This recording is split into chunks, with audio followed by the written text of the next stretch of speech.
Primary स्कूलों में चलेंगे मैथिली भोजपुरी। आरा के छोटे बच्चों को पढ़ाई जाएगी भोजपुरी। दरभंगा के छोटे बच्चे पढ़ेंगे मैथिली। रांची में नागरमल मोदी सेवा सदन को जारी नोटिस। अतिक्रमण जमीन को खाली कराने के आदेश पारित। सेवा सदन को तोड़ने के आदेश को हाईकोर्ट ने किया रद्द। पटना में 8 मार्च को महिला दिवस के मौके पर कार्यक्रम का आयोजन। कार्यक्रम में पूर्व सीएम जीतन राम मांझी रहेंगे मौजूद। कार्यक्रम के हर समाज की महिला को किया जाएगा सम्मान। दुमका के रेफरल अस्पताल में दूसरे चरण का टीकाकरण शुरू। 60 साल से अधिक उम्र के लोगों को दी जा रही वैक्सीन। वैक्सीन लेने से लोगों को नहीं हुई कोई परेशानी।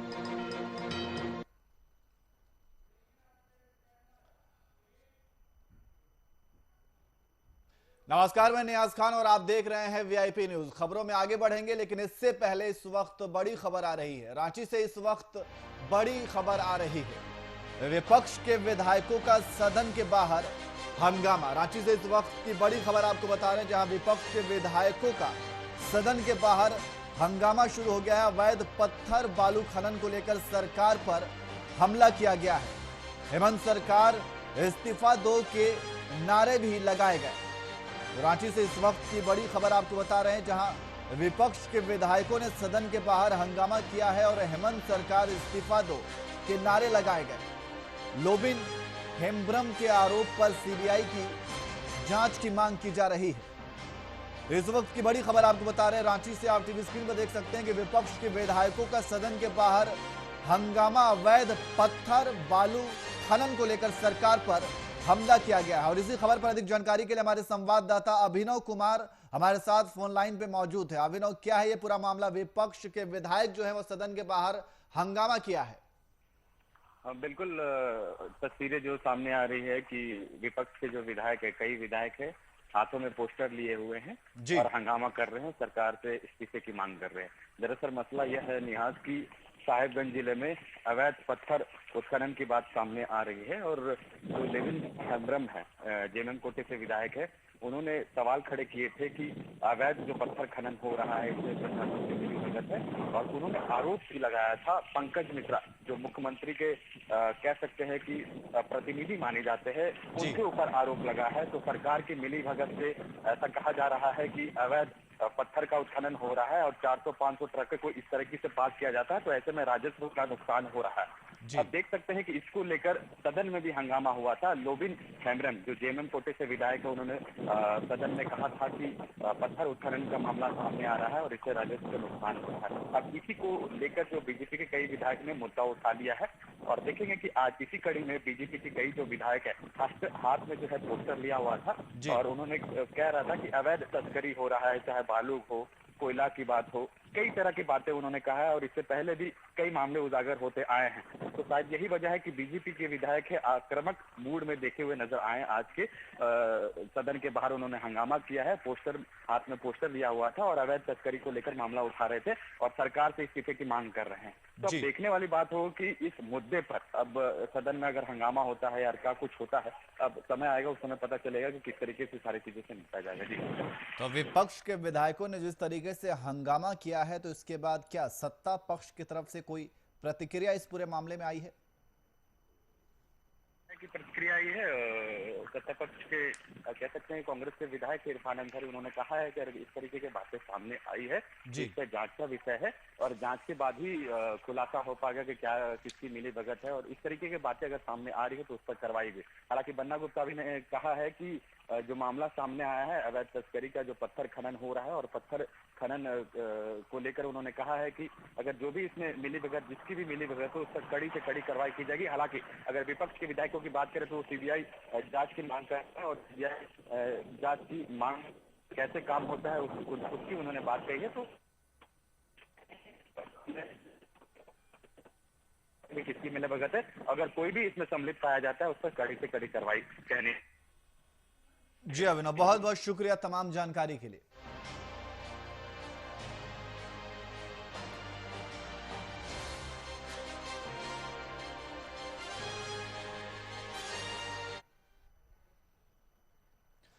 वहीं पटना में अंतर्राष्ट्रीय महिला दिवस के मौके पर कार्यक्रम आयोजित करेगी। यह कार्यक्रम हम पार्टी महिला प्रकोष्ठ की प्रदेश अध्यक्ष गीता पासवान की अध्यक्षता में यह कार्यक्रम होगा। वहीं इस कार्यक्रम में बिहार से पूर्व सीएम हम पार्टी के राष्ट्रीय अध्यक्ष जीतन राम मांझी भी मौजूद रहेंगे। वहीं पार्टी की प्रदेश अध्यक्ष गीता पासवान ने बताया कि 8 मार्च को अंतर्राष्ट्रीय महिला दिवस के अवसर पर आयोजित कार्यक्रम में दलित, अति पिछड़ा अल्पसंख्यक हर समाज की गरीब महिलाएं आत्मनिर्भर होकर अपनी मेहनत से कोई कार्य कर रही हैं, उन्हें हम सम्मानित करेंगे।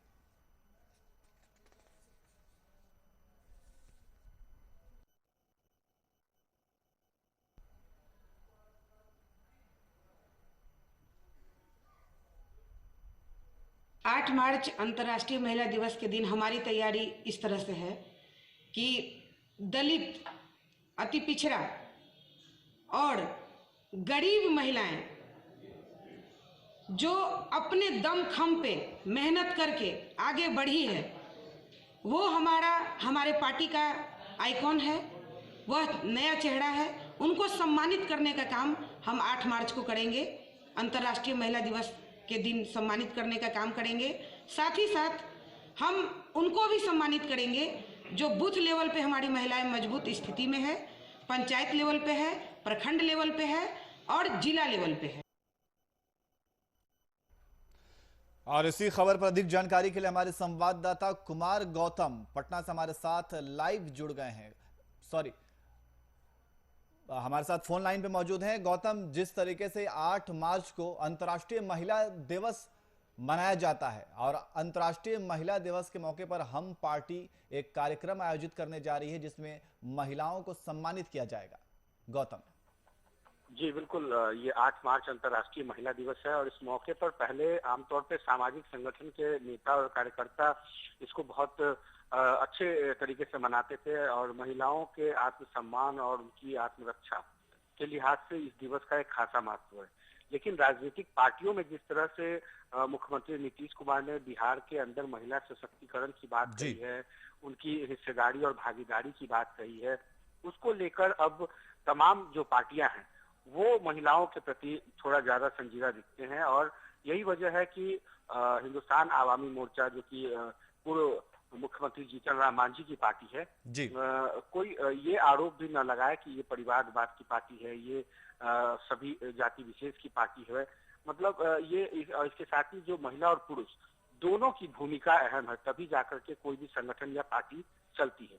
तो इसको लेकर पहले से तैयारियां शुरू कर दी गई है। बूथ लेवल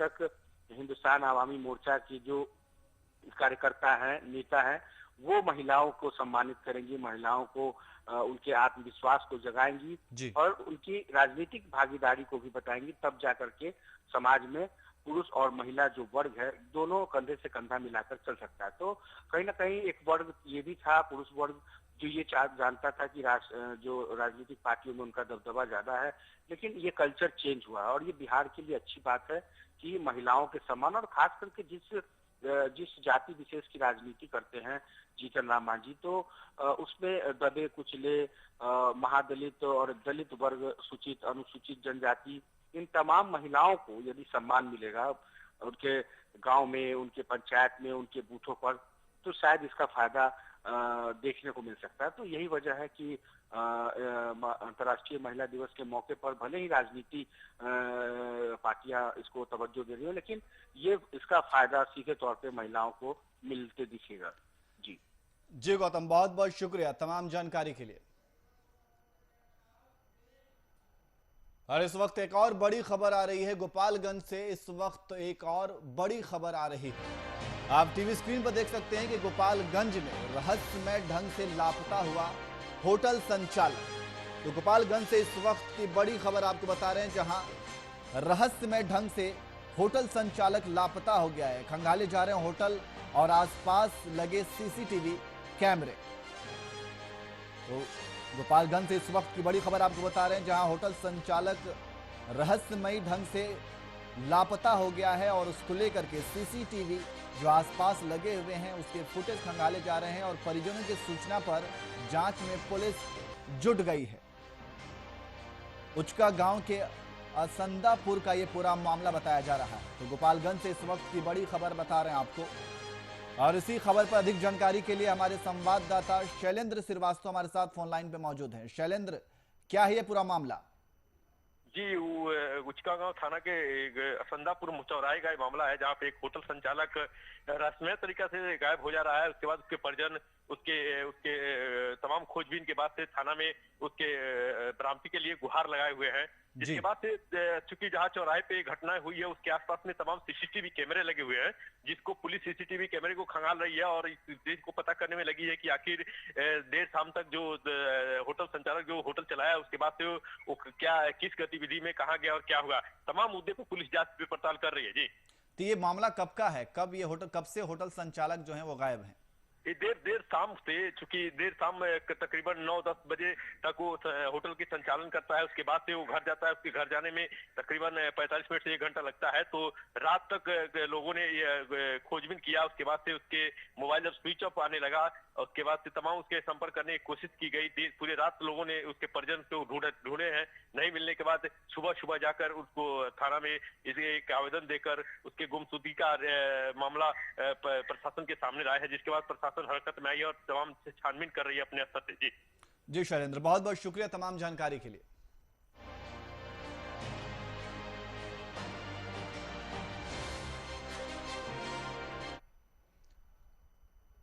वहीं झारखंड के हेमंत सोरेन सरकार ने नए वित्तीय वर्ष 2021-22 के लिए बजट पेश कर दिया है। वित्त मंत्री रामेश्वर उरांव ने 91,270 करोड़ का बजट सदन में पेश किया। इसमें किसानों की कर्ज माफी से लेकर रोजगार सृजन तक के लिए विशेष प्रावधान किए गए हैं। गरीबों के लिए गुरुजी किचन योजना शुरू की जाएगी। हालांकि विपक्ष ने हेमंत सरकार के बजट को जनता को गुमराह करने वाला बजट बताया है। देखिए रिपोर्ट।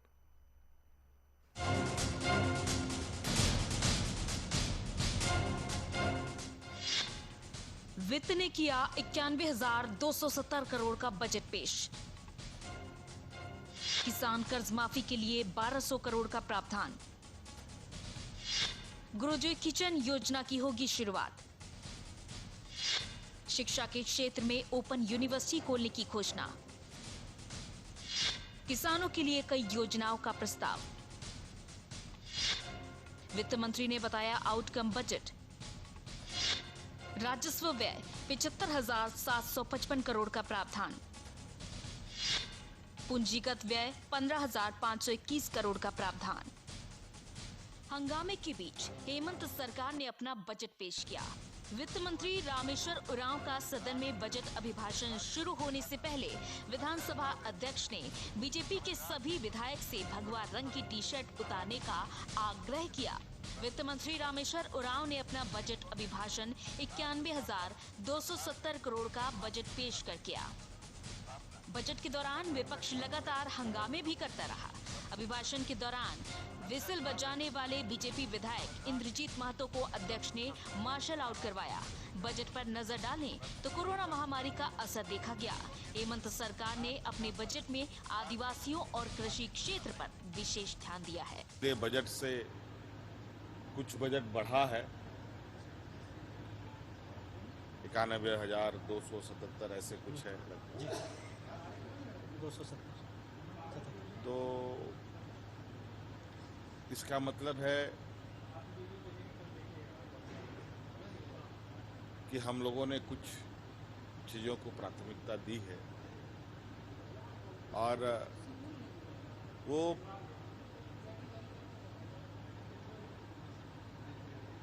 चीज़ें बहुत स्पष्ट रूप से आने वाले समय में राज्य पर प्रभाव डालेगा। कोरोना की मार के कारण राजस्व की प्राप्ति में कमी आई है। खुद वित्त मंत्री ने इस बात को कबूला है, कोरोना ने सरकार का खजाना खाली कर दिया था। ऊपर से बेरोजगारी का दबाव बढ़ा है। छोटे मोटे उद्योग पर ताले लटक चुके हैं। पलायन ने प्रदेश पर बोझ बढ़ाया है। ऐसे में रोजी रोटी के लिए कृषि पर बजट में विशेष ध्यान दिया है। बजट पर सियासी बयान भी आने लगे हैं। पूर्व बीजेपी के मंत्री और निर्दलीय विधायक सरयू राय ने बजट का स्वागत किया। कृषि और ग्रामीण इलाकों के विकास वाला बजट बताया है। मुझे लगता है कि 65,000 करोड़ से ज्यादा का बजट नहीं मगर इसमें खर्च की जो प्राथमिकताएं हैं वो ग्रामीण विकास गांव के लिए ज़्यादा हैं और मुझे लगता है कि ये प्राथमिकता रहेगी तो बजट का आकार अंत में जो भी हो, सरकार अगर पैसा जुटा पाती है, कहीं से कर्ज लेती है, भारत सरकार से अनुदान लेती है और पूरा देती है, तब भी जो ग्रामीण विकास की दिशा में ये बजट है, ये मुझे लगता है कि बजट के इस प्राथमिकता का स्वागत करना चाहिए। विपक्ष बजट पर हमलावर है। बजट अभिभाषण के दौरान विसिल बजाने के कारण बीजेपी विधायक इंद्रजीत महतो को अध्यक्ष ने मार्शल आउट करवा दिया। विपक्ष के हंगामे के बीच वित्त मंत्री रामेश्वर उरांव ने प्रदेश का बजट पेश किया। बीजेपी ने विपक्ष धर्म का पालन करते हुए बजट को गुमराह करने वाला बताया है। बीजेपी के हिसाब से बजट को झूठ का पुलिंदा करार दिया है। बजट में आज जो वित्त मंत्री बजट भाषण को पढ़ रहे थे, पिछले साल भी वही वित्त मंत्री थे, मुख्यमंत्री भी वही थे और बहुत अधिक योजना की अगर हम चर्चा ना करें तब भी मैं 2-3 बातों को जोड़ के यहाँ उल्लेख करना चाहूँगा। पिछले साल सरकार ने सदन में घोषणा की किसानों की कर्जा को हम माफ़ करेंगे। हम उम्मीद कर रहे थे कि इस बार के बजट सत्र में कम से कम ये तो सरकार बताएगी कि पूरे 1 वर्षों में कितनी किसानों की कर्जा आराम से लेकिन ये भी कहीं बताया नहीं। यानी हम लोग तो जान रहे हैं कहीं उन्होंने कुछ किया नहीं, बजट यूं ही भाषण पढ़ करके समाप्त हुआ। हंगामे के बीच प्रदेश का बजट पेश हुआ। कोरोना का असर और समाधान की कोशिश बजट में देखने को मिली। आदिवासी, कृषि और ग्रामीण इलाकों के विकास का ध्यान दिया गया है। हालांकि सियासतदानों की बजट पर अपनी अपनी राय है। Bureau report, VIP news, Ranchi.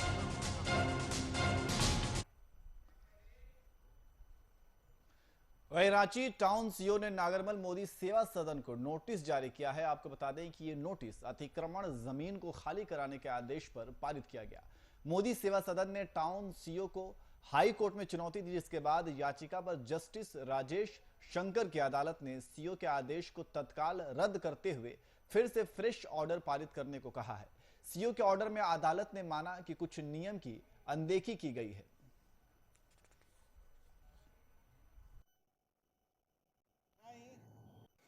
Ranchi town CO के द्वारा नागरमल मोदी सेवा सदन को अतिक्रमण की नोटिस जारी की गई थी और तत्काल एक आदेश पारित कर तत्काल अतिक्रमण हटाने का आदेश पारित किया गया था, जिसको चुनौती देते हुए नागरमल मोदी सेवा सदन ने झारखंड उच्च न्यायालय का दरवाजा खटखटाया था, जिसकी सुनवाई आज माननीय न्यायमूर्ति राजेश शंकर की अदालत में हुई। माननीय अदालत ने सीओ के द्वारा पारित आदेश को में कुछ त्रुटियां पाई और उसमें कुछ नियमों की अनदेखी की गई है, ऐसा कहते हुए उन्हें नागरमल मोदी सेवा सदन को फ्रेश नोटिस जारी करने का निर्देश दिया है।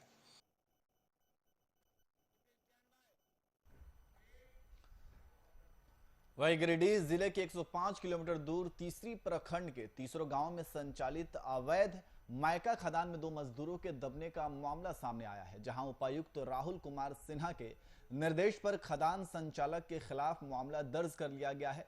लोकाई नयनपुर थाना प्रभारी पप्पू यादव ने बताया कि जिला खनन पदाधिकारी सतीश नायक द्वारा दिए गए आवेदन के आधार पर तीसरी निवासी पिंटू मोदी, मुन्ना मोदी, शैलेंद्र मोदी और कारू मोदी के विरुद्ध प्राथमिकी दर्ज की गई है और मामले में उच्च स्तरीय जांच चल रही है। प्राथमिकी अभियुक्त की संख्या बढ़ने की संभावना है।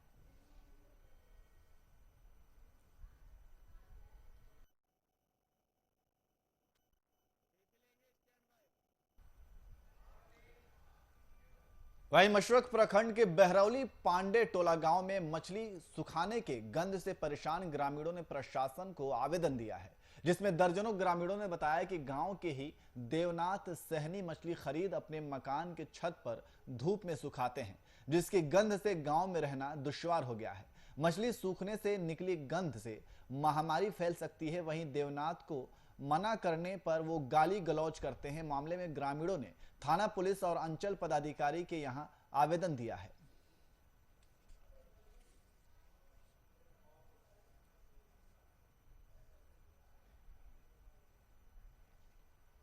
क्या कहता है?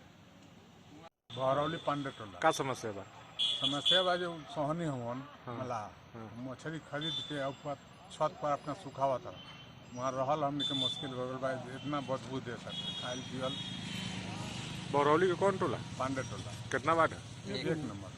तो मैंने मछली सुखावे से का होता है? बंद करता टे। आबादी वाला इलाका बा? गाँव हो? गाँव घर में घर पर सुखावा था जी। अजीत सिंह मुखिया जी बुला के कहबो।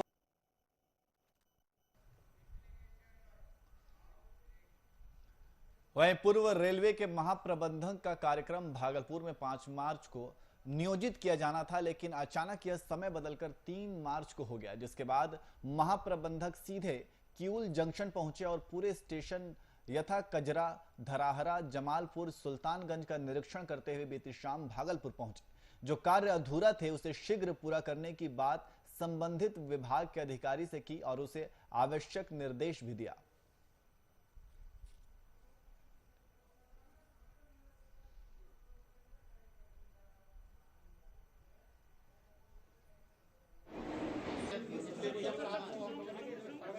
प्रेसिडेंस को एक परमानेंसी नहीं दिया जा सकता, तो वो जांच उठ के ट्रेन आएगा तो भी तो स्टेशन वही रहेंगे, उनका ऑपरेशन ट्रेन का रेलवे ही करेगा, खाली उसका ट्रेन का मेंटेनेंस और उसमें जो वो एक्स्ट्रा सर्विस जैसा एयरपोर्ट में प्राइवेट एयरलाइंस भी आती है उस तरह वो एक एक्स्ट्रा फैसिलिटी होगी पब्लिक को, बट वो रेलवे का प्राइवेटाइजेशन नहीं है, वो एक ऑपरेटर आपकी जगह का यूटिलाइजेशन है, वो एक्स्ट्रा है। रेलवे ही चलाएगा, रेलवे का ही इंजन चलाएगा, रेलवे का ही ड्राइवर चलाएगा, रेलवे के ही स्टेशन में आके उठेगा। वहीं जरमुंडी प्रखंड के रेफरल अस्पताल में कोरोना वायरस के दूसरे चरण का टीकाकरण शुरू कर दिया गया है। इस चरण में 60 से अधिक की आयु वाले लोगों को वैक्सीन दी जा रही है। हालांकि सरकार ने उन लोगों को भी राहत दी है जो 45 वर्ष से अधिक की आयु के हैं और गंभीर बीमारियों से पीड़ित हैं।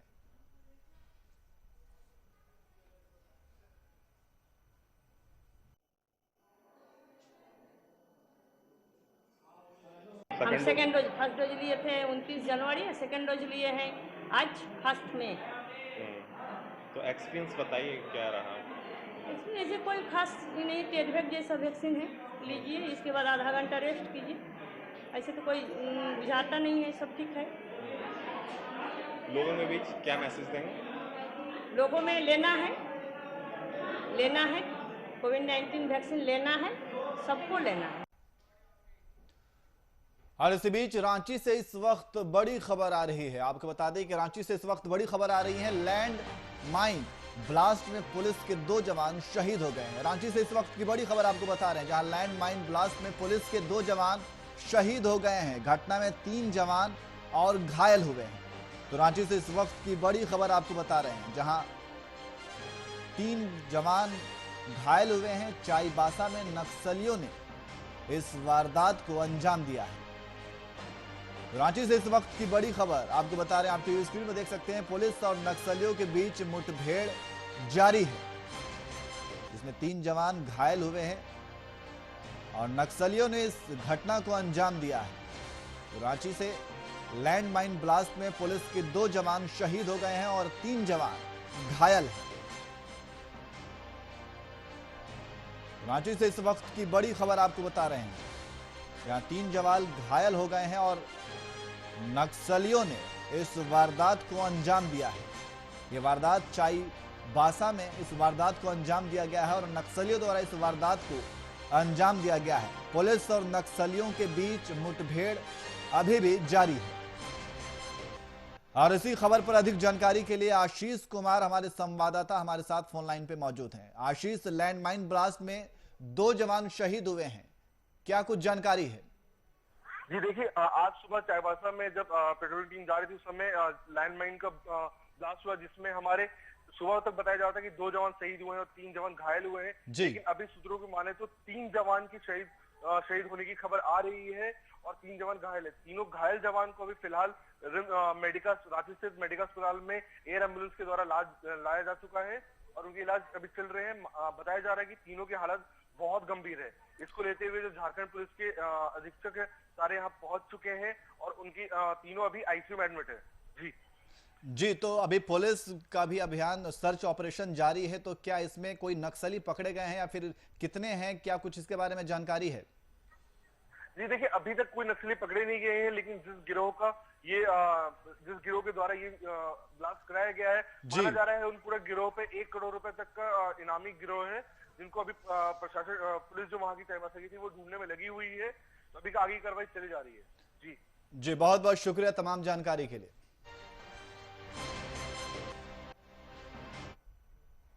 तो फिलहाल बुलेटिन में इतना ही। देश और दुनिया की तमाम खबरों के लिए देखते रहिए VIP न्यूज। नमस्कार।